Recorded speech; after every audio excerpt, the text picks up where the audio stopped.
થી 30 ગ્રામ જેટલું vinegar, 1 cup પાણી અને 1 ચમચી ખાંડ અને મીઠું ઉકાળવાનું છે, ગરમ કરવાનું છે. ગેસ બંધ કરી અને પછી કાપેલા મરચાં એડ કરી દેવા છે. 5 થી 7 જ મિનિટમાં એનો કલર ચેન્જ થઈ જશે અને ખૂબ જ ટેસ્ટી બનશે અને પછી એને ફ્રીઝમાં રાખી શકાય લાંબો સમય માટે. તો Himali one of my best favourite recipe nachos ready છે.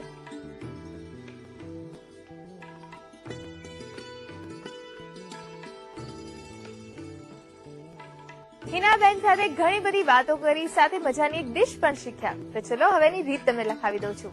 નાચોસ બનાવવા માટે જોઈશે મેંદા અને મકાઈના લોટની કણક બાંધવા માટે મકાઈનો લોટ 1/2 કપ, મેંદો 1/4 કપ, તેલ 3 થી 4 ચમચી, જીરું જરૂર મુજબ, અજમો જરૂર મુજબ, મીઠું સ્વાદ અનુસાર, નવશેકું પાણી જરૂર મુજબ, તેલ તળવા માટે, મેંદો જરૂર મુજબ, સમારેલી કોબીજ 1 ચમચી, સમારેલા કેપ્સિકમ 1 ચમચી, સમારેલા ટામેટા 1 ચમચી, સમારેલી ડુંગળી 1 ચમચી, સાલ્સા સોસ 4 થી 6 ચમચી, ઓરેગાનો 1 ચમચી, ચીલી ફ્લેક્સ અડધી ચમચી, cheese 1/2 cup, pickle 5 slice, black olives 4 નંગ.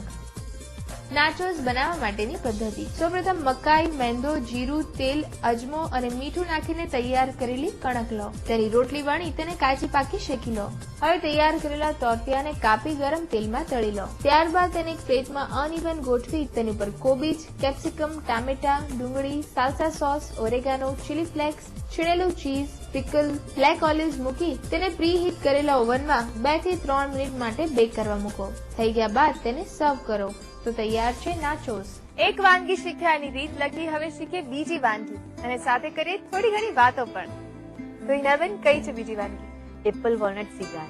અચ્છા, એટલે એક સ્વીટ ડિશ બનવાની છે. હા. ઓકે, શું ખાસિયત છે આની? સિગાર છે એટલે